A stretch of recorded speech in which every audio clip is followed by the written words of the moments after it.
Welcome to the House of Truth.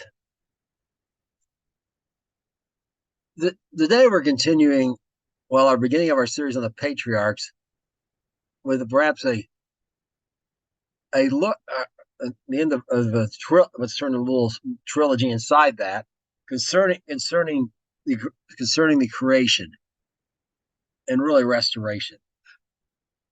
And we looked at why there's so much pushback on this simple ideal of Genesis 1:1, that in the beginning God created heaven and earth. And we found that the short version of it was, if God did these things, he owns everything, his universe, his rules, and he can decide who lives where. In Jerusalem is the capital of Israel, and the Temple Mount belongs, for the Jews, except for the temple for him there, except, and generally everyone has to obey him, his universe, his rules, and people just don't want to do that. So they come up with all kinds of alternative, kind of trying to come up with all kinds of other explanations, whether it be these pagan gods or some sort of point of singularity from the multiverse came out of it, or maybe a point of singularity, a big bang, except, and all these things have holes. All these theories have holes in them, and and you really analyze them, they're just not plausible. And because at the end of the day, it's just rebellion against God. You're trying to, instead of repent and do things his way, try to find someone who denies existence, hoping he's not really there and he's not really going to punish the wicked for doing wickedly, instead of repenting from their wickedness. And then last week we looked at another theory about how things began. That's really kind of on the Bible, and it's a little bit of a misreading of the Bible itself. And that thought was, and that thing is, the earth, heaven and earth, the earth and everything in it was created in 6 days. And there's a gap in that theory, as we said last week, because the first thing is, we found it's not. Nowhere does the Bible actually say the earth, everything in it was created in 6 days. It says it was made. Bara, the Hebrew word for made, is a different word than the word for create. And that same word is sometimes translated repair, like with the temple being repaired, restored, except. And made again, made new. It could be made. You just have to look at the context, as we said. This thing occurred before it. And we looked at all 6 days, and we found that in none of the 6 days does it say earth was made. It says earth was made in the beginning in Genesis 1:1. And we looked at the fact that it said, and we looked at the fact that it literally says the earth became uninhabited and chaotic. Give a chaotic mess. Yeah. Haya tohu vahu. Okay. So, and we showed from the Word of God, what in science and math we call the unified theory. One that every hose in it that explains everything, within its realm. And it explains where Satan came from, where the angels came from, where demons came from, except. Now it established that man was a replacement for the inhabitants that were before. And man, and man had a challenge from the beginning. He had to subdue the earth, indicates there's an obstacle to overcome. And of course, that was Satan and the fallen angels, the demonic spirits that inhabit the earth. Now, today we're going to look at the significance of man. And the thought that the psalmist had, and we'll look at that towards the end, is, why bother? Why would God bother with all this? what's so significant about man? I mean, why not just destroy everything and that's it? That's it. The end. Why why remake everything and create man in the first place? We're going to look at why man's so significant today. And we're going to begin here in Genesis chapter 2, verses 4 through 7. These are the generations of heaven and earth when they were created. In the day that God made the heaven and the earth, and every plant of the field before it was in the earth, and every herb of the field before it grew, for the Lord God not caused the rain upon the earth, and there was not a man to till the ground. But there went up a mist from the earth and watered the whole face of the ground. And God formed man of the dust of the ground and breathed in his nostrils the breath of life, and man became a living soul. Okay, so first of all, I want you to notice the day. I mean, here, if you just took this by itself, ignore the context of everything else in the Bible, you could say, well, look, God created heavens and earth and everything in one day, which would contradict the 6 days from before. But the word yom doesn't have to be a 24-hour period. It can just mean, it's just like we use that expression back in my day, except we don't mean one day. We mean, back when I was in high school, or, back when I was young, before I was married and had responsibilities, or whatever the case was, we use the expression, the day, in their day, in so and so's day, such happened all the time. It's standard English expression. It doesn't, works in the same way in Hebrew with yom. It doesn't necessarily mean 24-hour period, which is why God specified in those 6 days, morning and evening. I'm sorry, evening and morning. That's the correct order in biblical terms.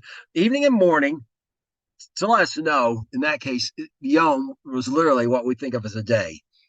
So that's the first thing worth noting here. And you'll notice here that there's progression here that follows all that. First the heavens and earth, then what occurred on the third day with the green herbs appearing, right? With the vegetation appearing. But notice that there's no man on the ground. And we'll talk about the rain and mist in a future lesson. But they're just note that they're kind of interesting, okay? But the problem is there's no man. And as we saw last week, he made the earth to be inhabited. So God himself is going to solve this problem.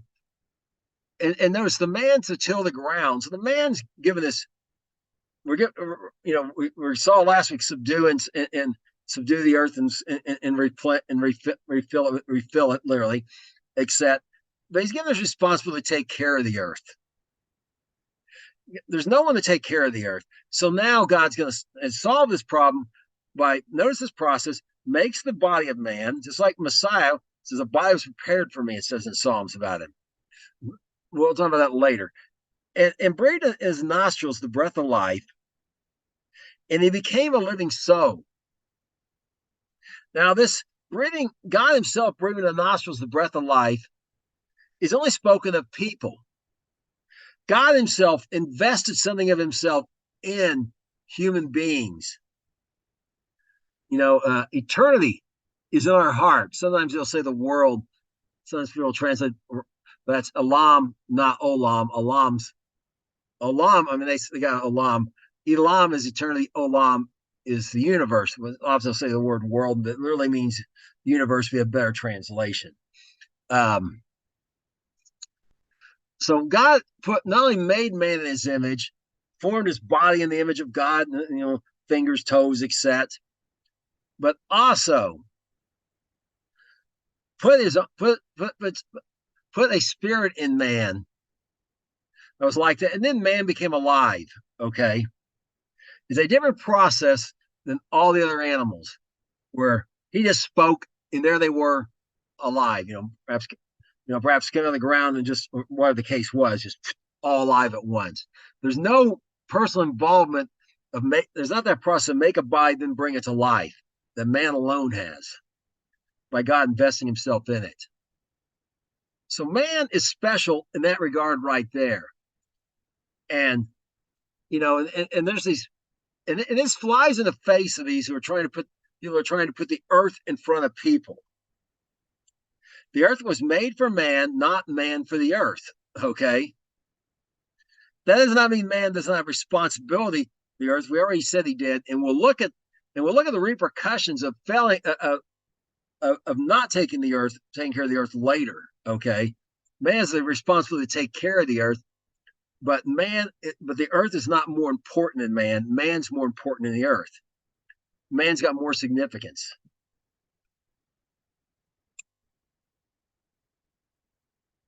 And because man's significant, the significance is not lost on the writers of the Bible entirely.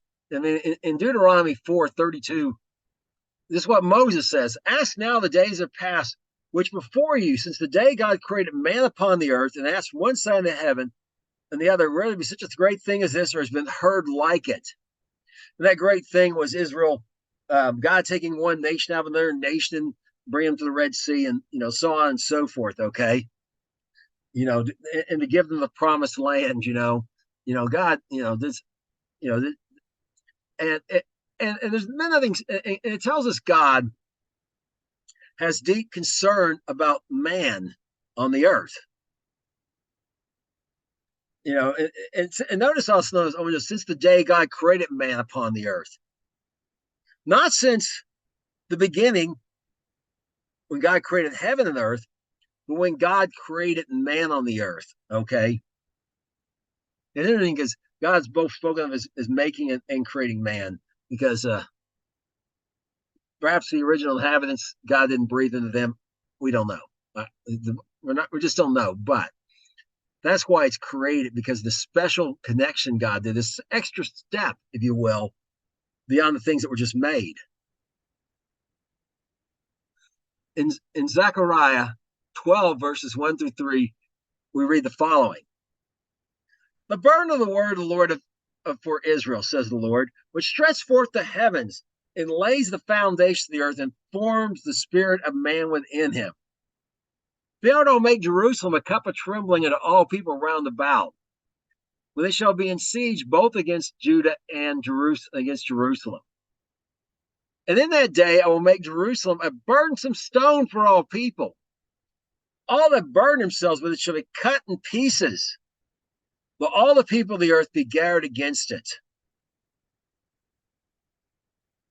Okay, so again, notice the connection here to Israel. All right, God exhibited his power, and it's connected again. And notice that connection again to man being made on the earth. Right now, you got that connection to man. The spirit of man formed the spirit of man within him. Again, that extra step that he did for nothing else. And he stretched forth the heavens, laid the foundation of the earth, but the crowning achievement was man himself. And because of this, now you take Israel out from and bring them into the promised land. And again, we'll see that this is for the good of man and the whole human race as well. But he's also when so much people, the human race, come against Israel, against Jerusalem, come to besiege it, when they come to destroy it, it's going to turn around and they're going to be destroyed. Even if every person on earth carried against them, they cannot do this. Okay, God is protecting it, and that's for the benefit of mankind, not just for the Jewish people, which we shall see. So man's got a very significant part in the plan of God. And again, we'll look at, it's obvious God's given a lot of thought and care to this matter. Now we're in the days, what went on during creation, we've already talked about some of it. During the creation process, speak of this concern for man and the significance of man. We're going to begin here in Psalms 74, verse 16 through 17. "The day is yours, and the night also is yours. You have prepared the light and the sun. You have set the borders of the earth. You have made summer and winter. Okay, now notice again the order here: light, night, and day. With light on the first day, right? The sun, the sun which comes around the fourth day. Now the borders of the earth, the land, second day, right? The borders of the land. The word, remember, just like in English, that word can mean land as well as the planet or just dirt, right? Just like in English. And summer and winter, God created seasons. And all these things we talk about here are necessary for those seasons to occur. You have to have the sun and the Earth's got at a 23-degree angle and again elliptical orbit, and it's close to the sun. It's close to the sun. So, close to the sun at one point and further from the sun another. You know, because of the oceans and the boundaries and everything, all these seasons are able to exist. And he made so he didn't just make heaven and earth, but he made it so that these seasons would occur. And the seasons, of course, have significance as well. The cyclical pattern, that's for the benefit of man as well. Now, in Psalms 136, 5-9, we read the following. We start getting a glimpse of why the importance of all this stuff he made. Why, how it's made for man's benefit. To him that by wisdom made the heavens, for his mercy endures forever. To him that stretched out the earth above the waters, for his mercy endures forever. To him that made the great lights, for his mercy endures forever. The sun to rule by day, for his mercy endures forever. The moon and the stars to rule by night, for his mercy endures forever. Okay, the heavens here now in this case, of course, heaven where God lives, but also that second day creation of the atmosphere. So the firmament, as it says in the King James, between the water that's below the air, the atmosphere, and that's above, which today is clouds, but was literally water back in that day. And we'll talk about that in a future lesson. But then making the dry land. Now we're at the fourth day with the great lights, the sun and the moon to rule, and the stars by night, and the stars. And all these things speak of God's mercy. They give assurance to man of God's mercy. Well, why? Well, because he remade all of it. He restored all that was lost. Again, he just could have, just washed his hands of the whole matter, left things in a chaotic mess, an earth that was uninhabited and void, but he didn't. Because with mercy comes restoration.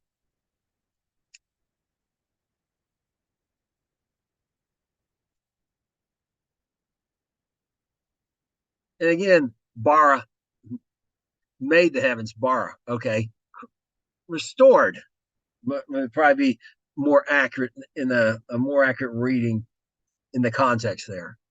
Now, in Jeremiah, or that is Jeremiah 33 verses 25-26, we read some more about this importance of these things, about that mercy. Because remember, they're talking about the mercy and God's goodness towards us to take care of us. Thus says the Lord, if my covenant be not with day and night, and if I have not appointed the ordinance of heaven and earth, then I'll cast away the seed of Jacob and David my servant, so that I will not take any of his seed who rules with the seed of Abraham, Isaac, and Jacob. For I will cause their captivity return to have mercy on them. Okay, notice again the connection to mercy. And what these ordinances of heaven and earth, referring to, the sun rising in the moon, and all those sort of things. Okay, they have to do with that after that fourth day of creation. And it speaks of his mercy. And notice to David, who did this terrible thing with Bathsheba, but God had made a promise to him and showed mercy to him. The seed of Jacob, Abraham, Isaac, and Jacob, the people of Israel, who rebelled against God over and over again and killed his prophets, he sent to warn them, so to keep them from bringing trouble themselves and stuff, and rebelled against him continually. And some, certain places, if not for this promise, not for this promise to Abraham, Isaac, and Jacob, God would have wiped them off the face of the earth, but he didn't. And the certainty of God's mercy is that day and night have continued, summer and winter. The atmosphere, the stars are still there, the sun's still there. It's not, all burned out, and the stars aren't going to burn out and all this stuff. That's all there, and it's certain. And that makes God's mercy towards man certain. So these things were made. Another reason was for man's benefit, so we could understand God's mercy, the certainty of God's mercy, I should say.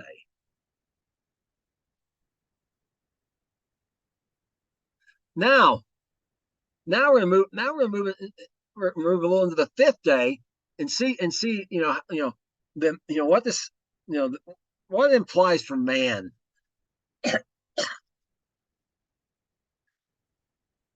In Nehemiah 9:6, we read the following: "You, even you, are God alone.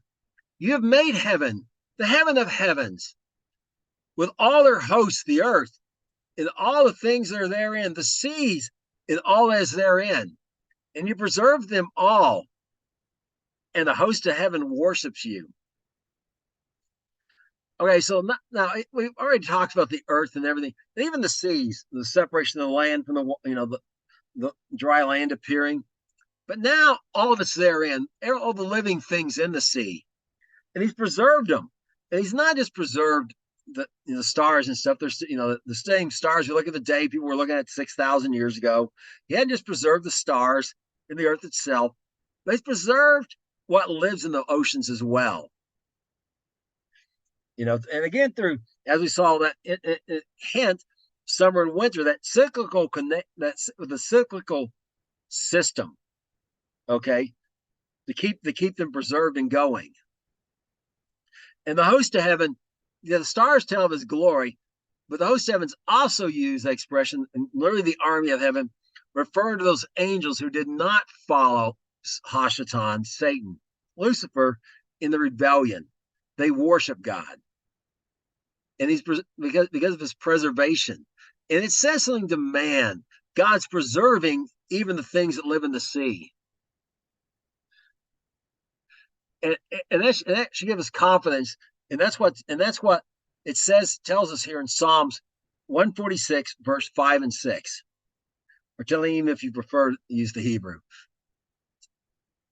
Happy is he that has the God of Jacob for his help, whose hope is the Lord his God, which made heaven and earth, the sea, and all that is therein, which keeps true forever. Okay, because he made these things, he's preserving them.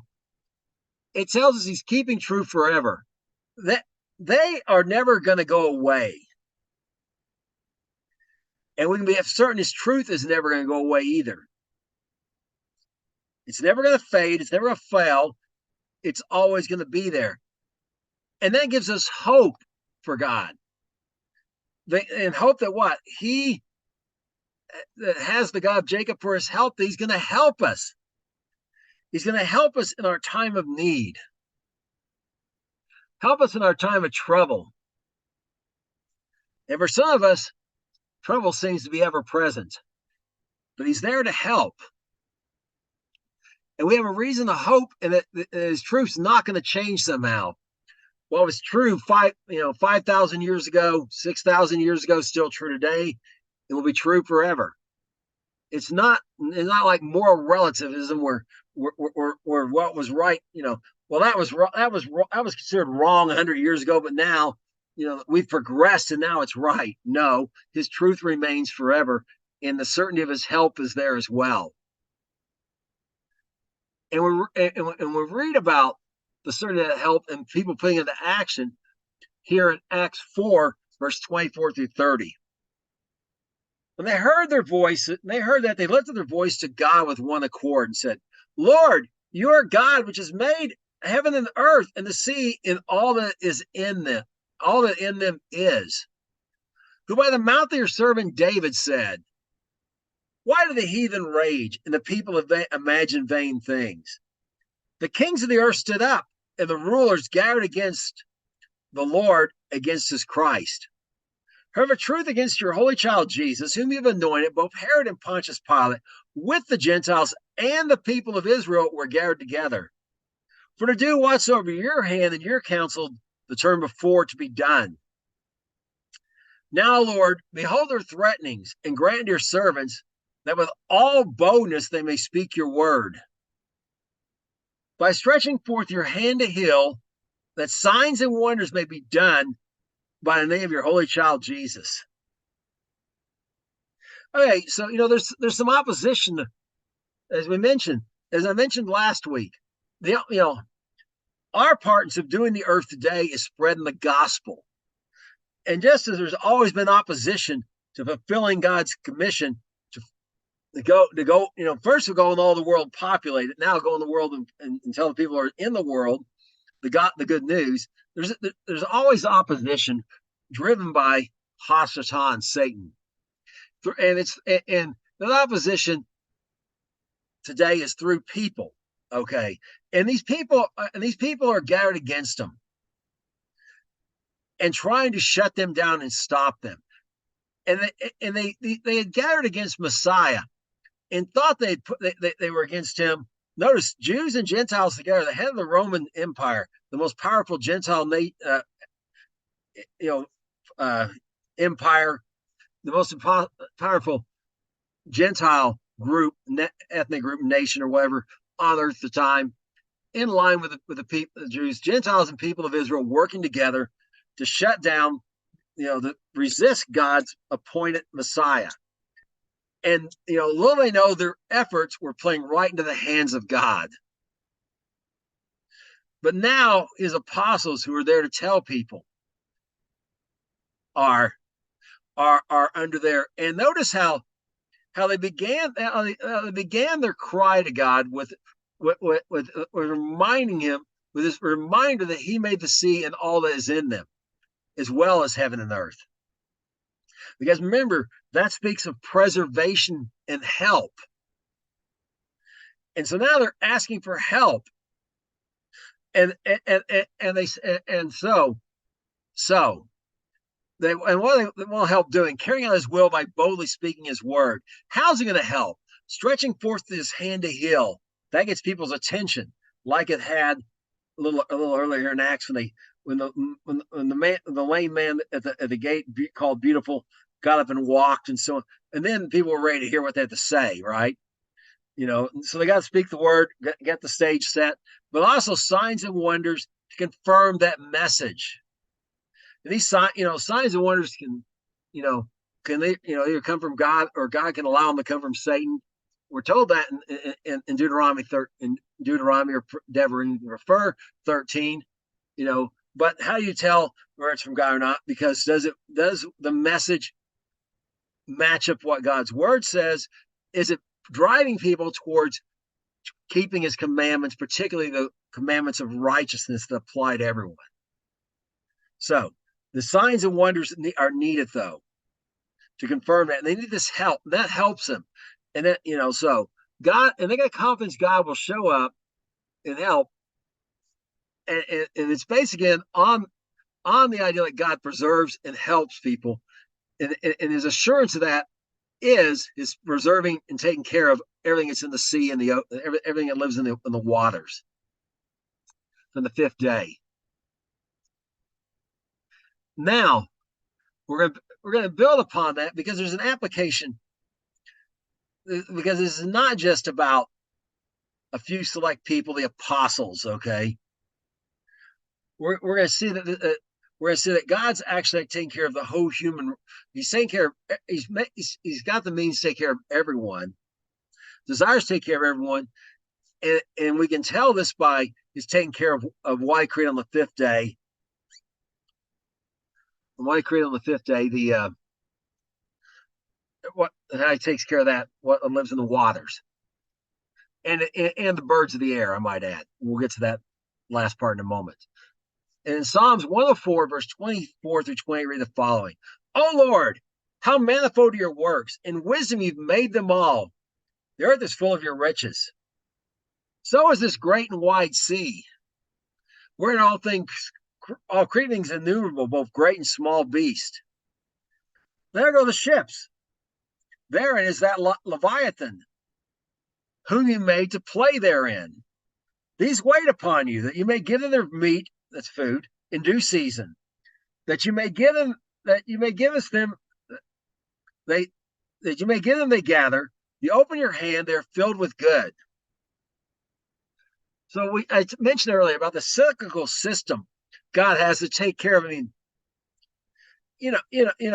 people, generally speaking, today, small fish, you got seaweed and plankton, whatever, growing up, and then things, eating that, and then you got fish eating the things maybe crawling on the bottom or whatever, and then then you have bigger fish eating the smaller fish, and whales eating the biggest fish and eating the bigger fish, and etc.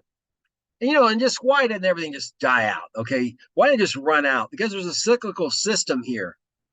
Like let's go with the apex, the apex one here. Okay, um, a black. No, it's not called a black one. Anyway, let's go with the blue whale, the biggest one. All right. Well, eventually it dies and it goes back to the ocean, and and goes back to falls to the ocean's floor, and the process kind of starts over, right? And he's so he's got he's making sure these things that live in the ocean, there's a system set up that can go on forever, and everything in the ocean is not going to die off someday from starvation. Okay, he set it up for it to last, to be able to just keep going on forever in an endless cycle, just like us breathing in oxygen, breathing out carbon dioxide. Their atmosphere not getting full of carbon dioxide because plants taking that carbon dioxide and put out oxygen. So there's so we're both taking care of each. So he set this up, and it's more than just about taking care of everything that's living in the waters. It speaks about God's taking care of us as well, and we're going to see this here in Matthew 6 verses 5 through 25. I'm sorry, verse 25 through 26. Wherefore I say unto you, take no thought for your life, what you should eat or what you shall drink, or as yet for your body what you shall put on. Is not the life more than the meat, and the body more than raiment? Behold the fowls of the air, they sow not, neither they reap, nor gather in the barns. Yea, your heavenly Father feeds them. Are you not much better than they? Okay, and again, remember the word meat when you see in the King James means food. Okay, life's more important than food, and God is feeding the birds. And notice the birds they're not doing any work to be fed. They're not storing up in the summer for the winter like the ant. They're not planting like people do, and then harvesting and then having to store it. Yet you don't find a bunch of birds, starve to death even in the winter, right? They'll fly south to where food is, or they'll, get food somewhere else. You sometimes wonder where's that food coming from. Like we have starlings down here sometimes, and like everything all covered in snow. What are these birds eating? But they're eating nonetheless, and God's feeding them. And he's talking to believers here. He'll take care of believers as well, not just help, the leaders, the apostles, and those some of the fivefold ministry like the apostles were, but the average congregants as well. Anyone that's a believer, anyone that's been grafted into the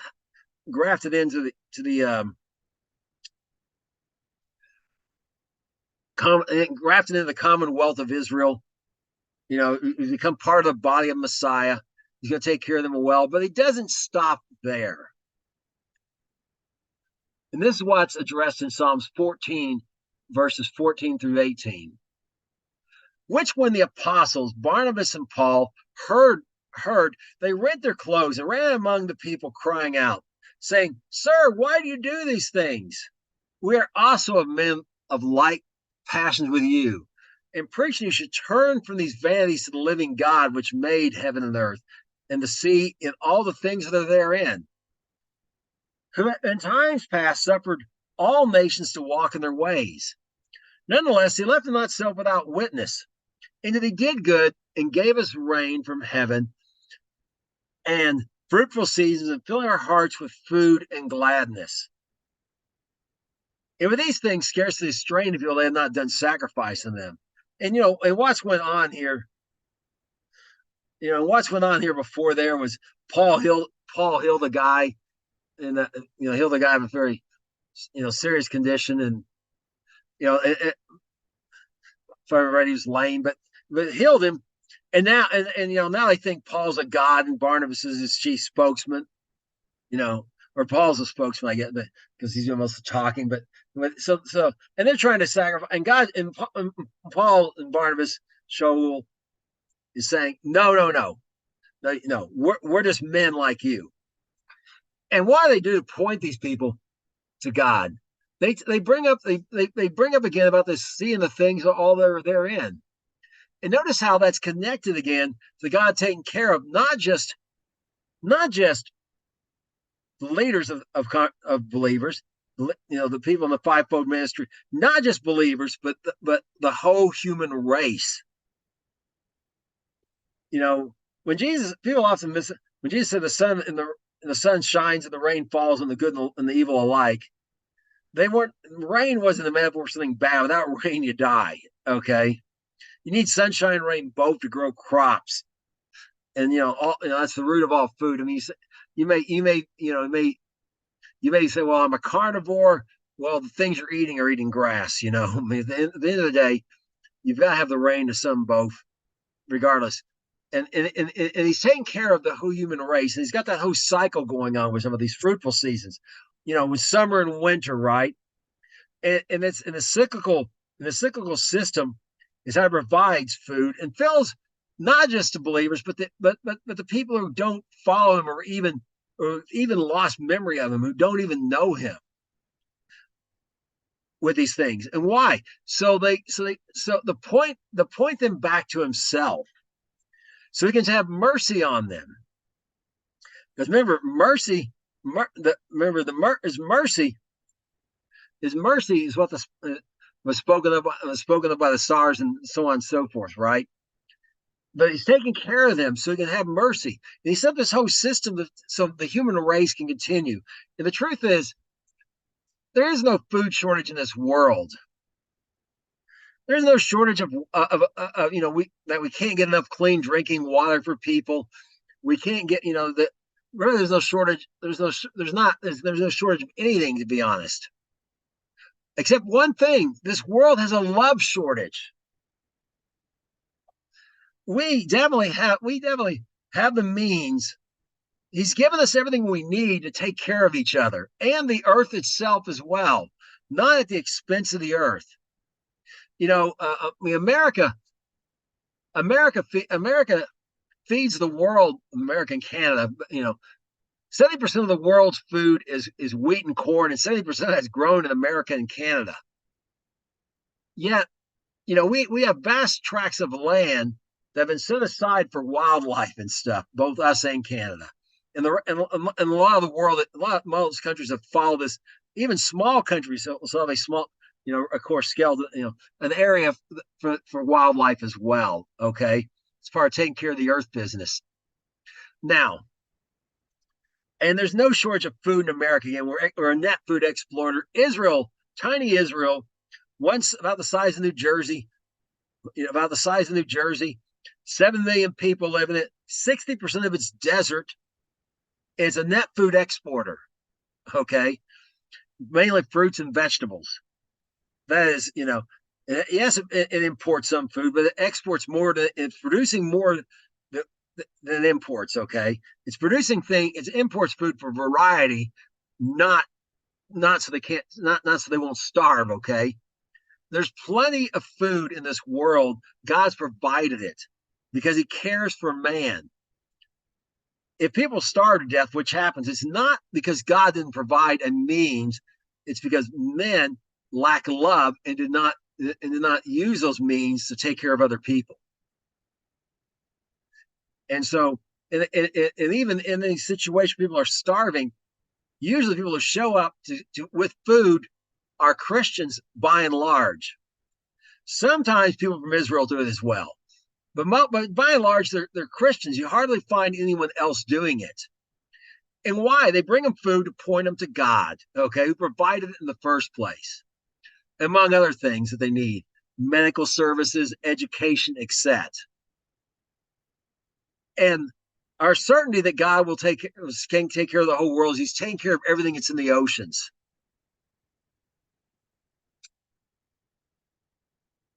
And all that, so all these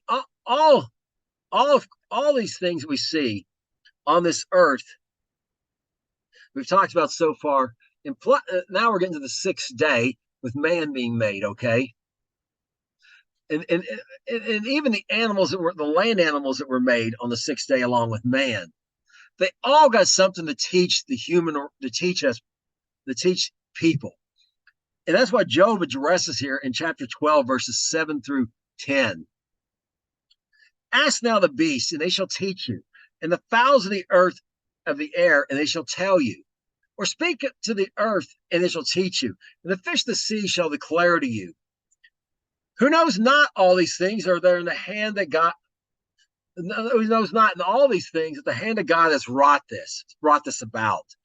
For in whose hand is the soul of every living thing, in the breath of all mankind.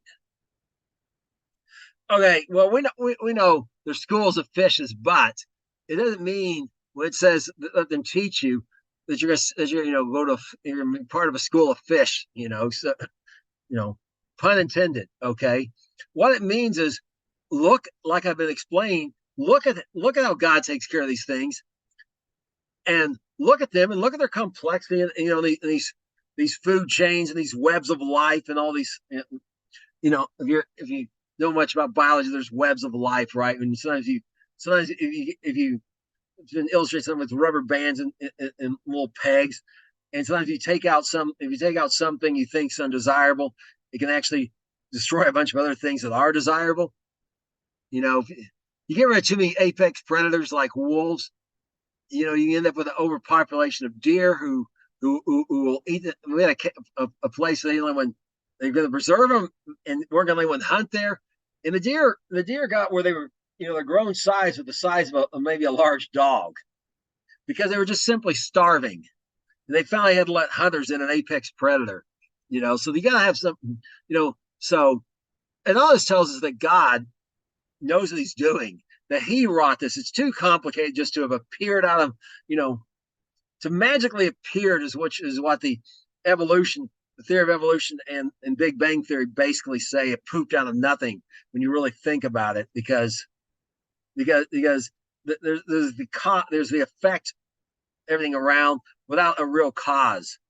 There's no explanation where matter came from, or how things came to life, how the primordial organism came to life, the primordial ooze and etc. Right, huh?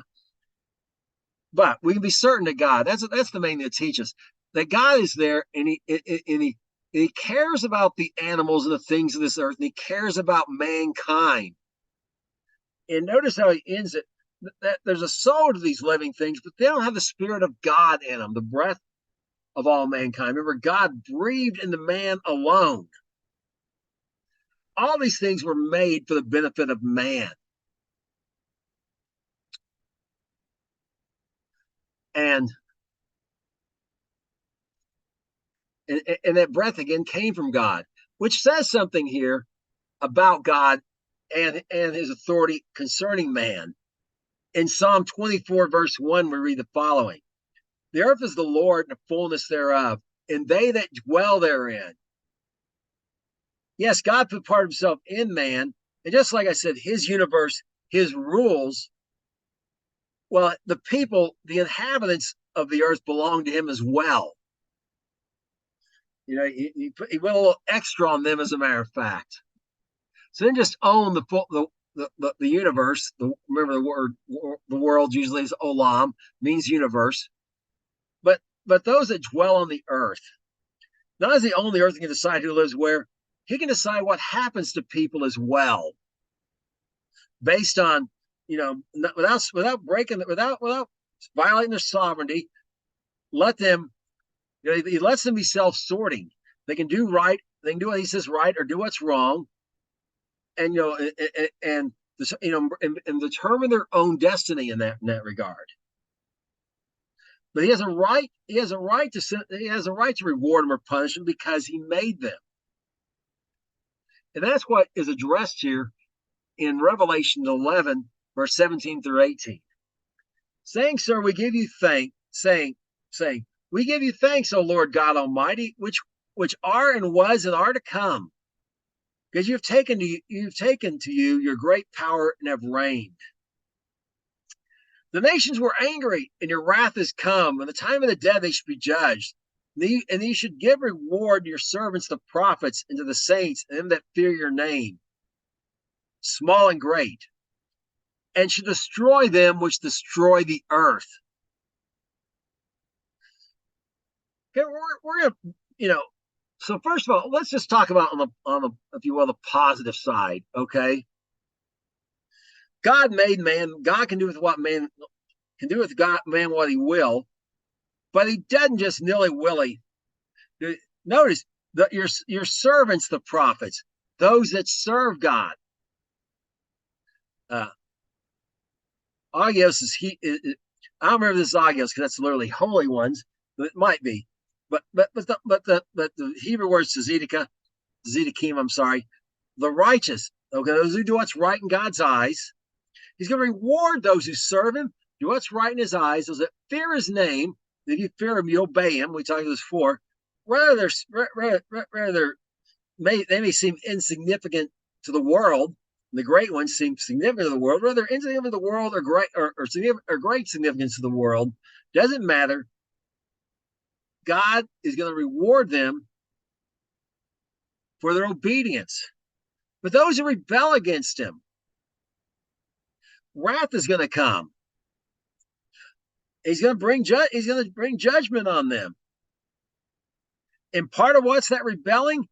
Destroying the earth. Remember, till the earth. He didn't put man to destroy the earth, but to take care of it. And this is what I refer to as no nonsense environmental policy. Those who mistreat the earth, destroy it, dump whatever in the oceans, dump oil or whatever in the oceans, just because it's cheap and easy to do, as opposed to cleaning things up right. He's going to destroy them. He made the earth for man, and not man for the earth.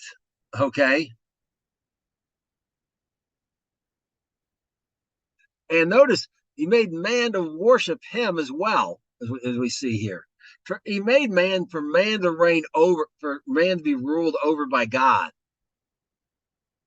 And he's taken that reign by his great power. And we'll discuss how he does that. His mechanism for that here before we wrap up, okay? But so man was made to worship God, not the earth. Man's above the earth and beneath God, but God put man in charge of the earth, and man who neglects his duty and destroys the earth instead is going to be destroyed, because that's rebellion against the will of God, which is back to our national parks and massive pieces of land in the U.S. have been set aside for wildlife. Our founding fathers and the people like Abraham Lincoln and stuff understood this. And Teddy Roosevelt, and they set these things apart. And Ronald Reagan doubled the national park size system as far as the amount of land. They recognize their obligation to preserve the earth. Yes, we have to use some of it. You got to turn some of the cropland, but you have to turn all of it into cropland, except because God will destroy those who destroy the earth. Now, in Deuteronomy 3, verse 24, we read the following in view of this. O Lord, you have begun to show your servant your greatness and your mighty hand. For what God is there in heaven or in earth that can do your mighty works and do according to your might? Notice he's begun. This is Moses speaking. This is his big speech on his last day. God's not finished yet, even though he delivered him from Egypt, took part of the Red Sea, all sort of his signs and wonders in the wilderness. God's displaying these works for the benefit of man, so that man will know that he's not just God in heaven, but he's also God on the earth.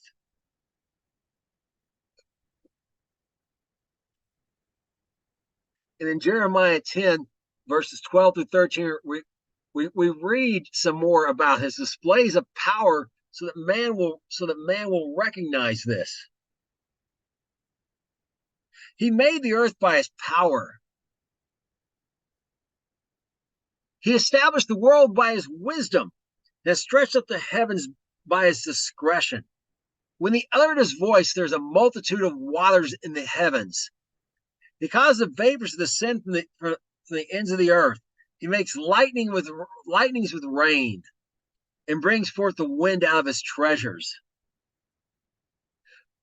So this is another thing he does. So let us know he made the earth. And again, it's bar there, okay? He made the earth. We know his power because the earth's here. He established the universe by his wisdom. Not just the earth, but everything else as well. And it's wise. Everything all works together. And if you take out, again, you can take out one part and wreck the whole thing in an area. As far as like a food chain or whatever goes. He stretched out the heavens by his discretion. The stars were not thrown out there willy-nilly. They tell of his glory. They form patterns, constellations. That the same ones that were there 5,000 to 6,000 years ago today, when you look in the sky, are still there today.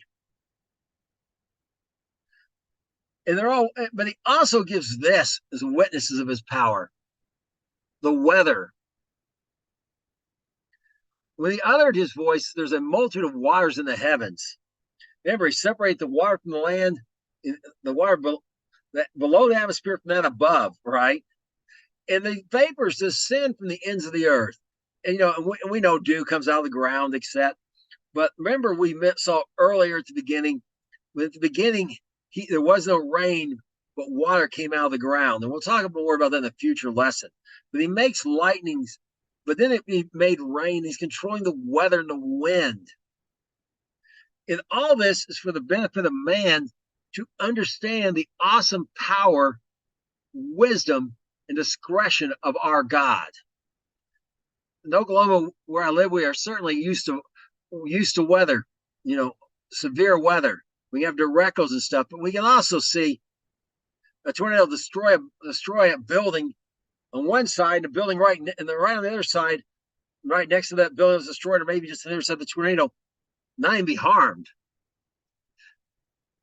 I mean, they're literally called acts of God legally, weather events, because they recognize that that's exactly what they were when that term was given, an act of God. And it's so we will know we need to worship him. And there's something else. There's one final thing he did in creation during the week, not the creation week, I really should say, the week of restoration for man's benefit. And that's what's addressed here in Hebrews 4, verse 4. He spake on a certain place on the seventh day on this wise, and God rested the seventh day from all his works. He didn't do this again because he was tired. The Sabbath was made for man, not man for the Sabbath. He did it the same pattern because man needed a day of rest. But it speaks of something deeper if you read the whole chapter of Hebrews here. A rest for the people of God, a rest from trying to handle everything ourselves and let God handle it instead. And we're told we have to labor to enter into that rest. Why labor? Because the world is against that rest. And before COVID, 24/7, 365 was common in businesses. I mean, we're done with stores. Some didn't even close for Christmas, New Year's, the 2 days maybe most would close. And why? And people work to them like, hey, I don't work on the Sabbath, or maybe I don't. Maybe they took Sunday off. I don't work on Sunday because to honor God. And there was pushback and resistance. And you have to stand against that resistance. We have to subdue the earth. We have to subdue, and that's what that laboring to enter into the rest is. The world system that's ran by Hashatan, the God of this world, is against us entering into the rest God has for us. And we can only enter that rest through belief, through faith. The children of Israel that Paul talks about in this passage did not enter in because of unbelief. You cannot enter into God's rest without trusting him. Like, I'm not coming in. If you fire me, fire me. You aren't going to do that without faith. And so we can be certain that God wants us to have this rest of at least one day a week, preferably the Sabbath, because he himself rested, not because he needed it, because he didn't want us working 6 to 8 weeks in cycles with no rest at all. But we were only able to get it if we trust him and do what he says, and trust him to take care of us like he does the birds, okay? Now, have our eyes fixed on him as a provider, not our employer. Now, we continue on in Joshua chapter 2, verses 9 through 11. And we're going to talk some more about these things God's provided for man in all this business, and what it should, and why all this provision. We kind of hinted at that before. We're going to get a little more deeper into it now. And in Joshua 2, verses 9 through 11, we read the following. This is Rahab speaking. She said to the men, or Rachab, if you know the Hebrew, she said to the men, I know that the Lord has given you the land, and that your terror is upon us, and all the inhabitants of the land faint because of you. We heard how the Lord has dried up the sea for you, and you came out of Egypt, and you did under the two kings of the Amorites from the other side of the Jordan, Sihon and Og, whom you utterly destroyed. And as soon as we heard these things, our hearts did melt, and we were remaining more courage than any man because of you.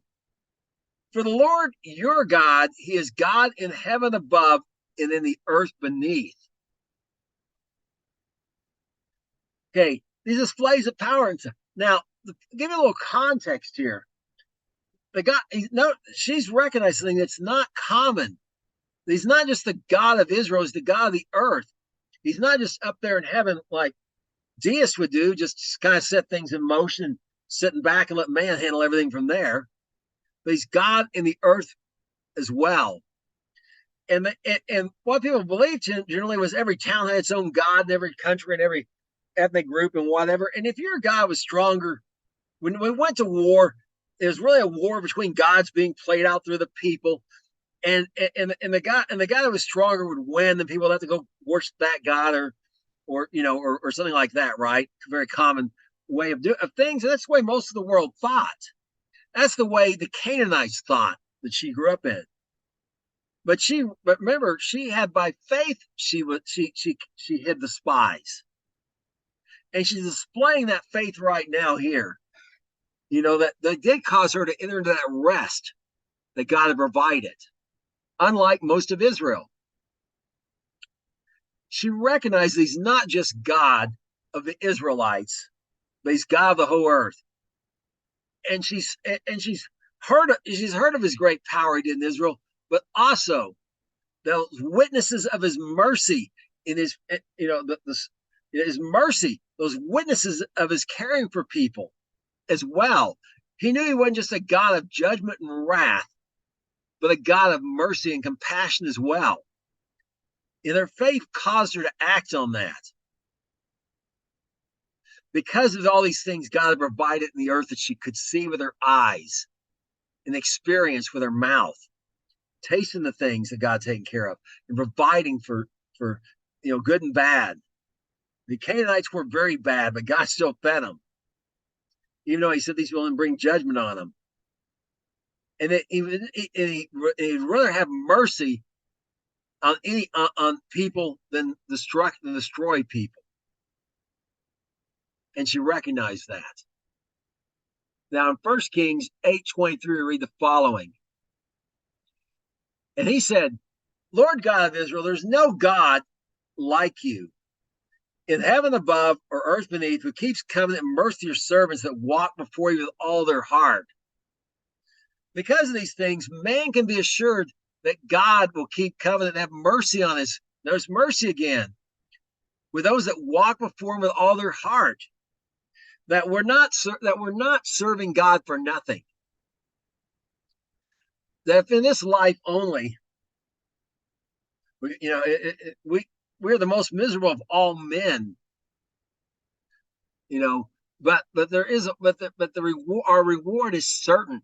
We can be certain of it because of the stars, the certainty of the stars and their movement. We can be certain of God's provision for us because of the way He takes care of the things in the sea and the birds. We can be certain of His mercy because of these things as well. The whole earth and everything and all these things He takes care of, and it testify to us. He's going to keep covenant and have mercy. That if a covenant's broken, it's not by Him, it's by us.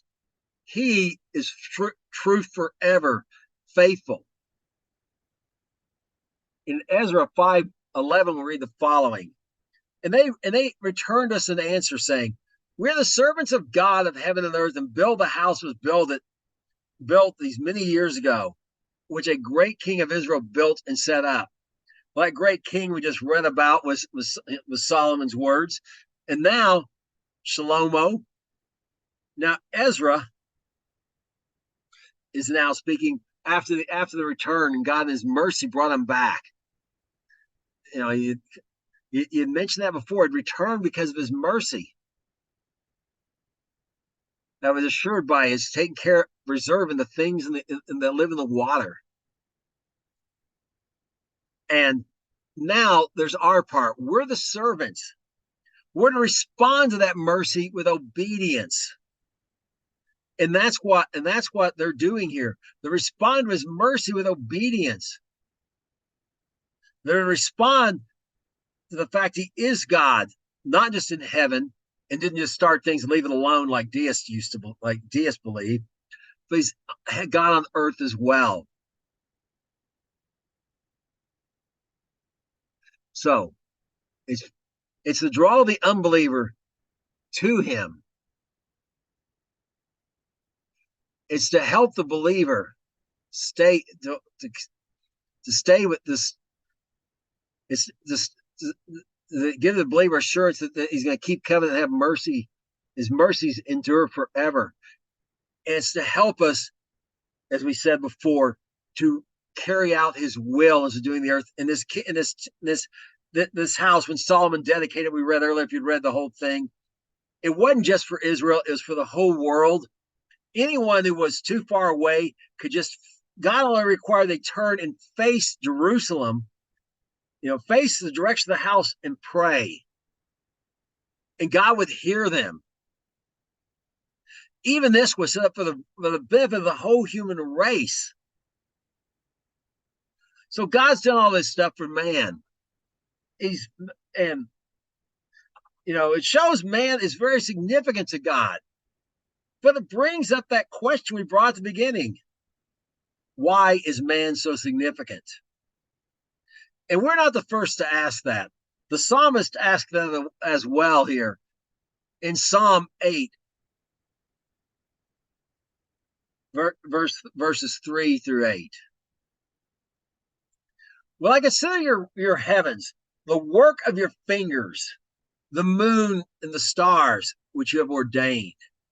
What is man that you're mindful of him, or the son of man that you visit him? For you have made him a little lower than the angels, They've crowned him with glory and honor. You made him to have dominion over the works of your hands. You put all things under his feet. All ox, sheep, and ox, yea, and the beasts of the field, the fowl of the earth, the fish of the sea, and whatever passes through the paths of the sea. Remember, God gave man dominion on the earth. He's put everything under his feet as far as the earth goes. And the psalmist, he looks at the heavens, see, wow, you got such great power and stuff, and even those were made for man's benefit. Why is man so significant? The psalmist wonders. So a friend of mine would say, what's the deal? Well, that Shaul, the Apostle Paul, answers that question here in Hebrews 2, verses 5 through 9. For the angel is not put in subjection to the world to come, whereof we speak. For one in a certain place testified, saying, what is man that you are mindful of him? Or the Son of Man that you visited him? Who made him a little lower than the angels? You made him a little lower than the angels. You crowned him with glory and honor, and did set him over the works of your hands. You have put all things in subjection to his feet. For in all he put in subjection to him, he left nothing is not put under him. But now we see that all things are under him. But we see Jesus, who was made a little lower than the angels for the suffering of death, crowned with glory and honor, that he by the grace of God should taste death for every man. Okay, we're a little refer back here. We mentioned this last week. The angels, notice, are not subject to death. Man is. And we'll talk about this in a future lesson in more detail. Death wasn't guaranteed to man in the beginning, but it was always a possibility. Adam and Eve were semi-mortal. They could, but the angels, even the rebellion, were not mortal. Okay. And Messiah became mortal. And this is the hope. This is why God's man. And notice the things are not yet put under him. Man does not have control of this earth. The God of this world in complete control. He's not subdued everything. The earth has not been subdued completely. We who are bringing the gospel are part of that process. But we cannot finish that process on our own. And we talked before about God is outside the whole system, just like I, as a software developer, am outside of a game. So I make a game. I'm outside of it. I may be able to manipulate the game through an interface, be a character or whatever, but I can't do is really be part of the game. I can't be part of the system. But God became part of the system he created for his grace. That death that made man lower than angels, God himself experienced in the person of Jesus. And this is why man was made. So Jesus could come to suffer and to be crowned with glory and honor.